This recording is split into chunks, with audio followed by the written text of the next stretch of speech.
36 বছর পর একটা কাপ জিতে এখন আমরা আন্ডারগ্রাউন্ডের বাস পাখি। কথায় আছে, ফকির একটু টাকার মুখ দেখলে মাটিতে পা পড়ে না, তেমন একটা দল আছে আর্জেন্টিনা। 2022 বিশ্বকাপ জেতার পর এমন ভাব ধরছে মনে হয় ফুটবলের জন্মটাই বুঝি 2022 সাল থেকে হয়েছে। এখন তারা অন্য কোনো দলকে দলই মনে করে না। তাদের ভাব এমন, বাকি সবাই মাঠে শুধু হাজিরা দিতে আসে। ব্রাজিলের 5টা বিশ্বকাপের কথা বললে বলে ওগুলো তো অনেক আগের।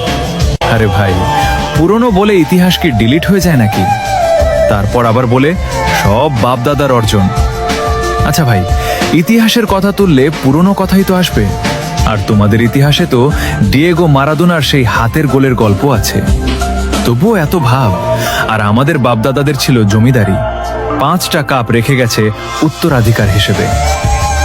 If you don't mind, Argentina সাপোর্টাররা কি আবার